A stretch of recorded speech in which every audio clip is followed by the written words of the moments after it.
अस्सलाम वालेकुम, मैं हूँ हुरैन फातिमा और आप देख रहे हैं हिमायती न्यूज HD चैनल। नजर डालते हैं आज की अहम खबरों पर। कराची जिला मलिर भैंस कॉलोनी में चौधरी अब्दुल हमीद गुज्जर के घर इफ्तार डिनर का एहतमाम। कराची जिला मलिर भैंस कॉलोनी में चौधरी अब्दुल हमीद गुज्जर की जानिब से एक पुरवकार इफ्तार डिनर का एहतमाम किया गया, जिसमें मुअज़्ज़ज़ शख्सियात ने शिरकत की।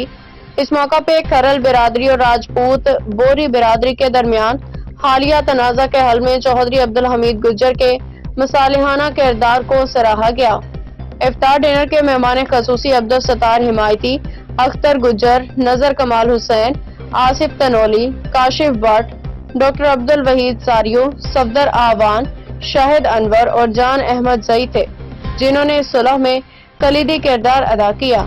इस मौका पर दोनों बिरादरियों के अमायदीन ने अमन और भाईचारे के फरोग पर जोर दिया। चौधरी अब्दुल हमीद गुज्जर ने खरल बिरादरी की जानिब से सुलह की कोशिशों को सराहते हुए कहा कि ये एक मुस्बत मिसाल है जो भैंस कॉलोनी के अवाम के लिए इत्तेहाद और भाईचारे का पैगाम है।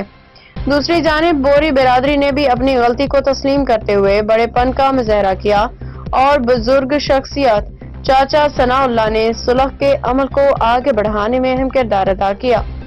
तकरीब के दौरान अब्दुल सत्तार हिमायती ने इस उम्मीद का इजहार किया कि आइंदा भी तमाम बिरादरियां आपस में मोहब्बत, इत्तेफाक और भाईचारे को फरोग देंगी। उन्होंने दुआ की कि अल्लाह ताला तमाम मुसलमानों को इत्तेहाद और खैर बरकत अता फरमाए। हाकम अली दल की रिपोर्ट। मज़ीद अपडेट्स के लिए देखते रहें हिमायती न्यूज HD चैनल।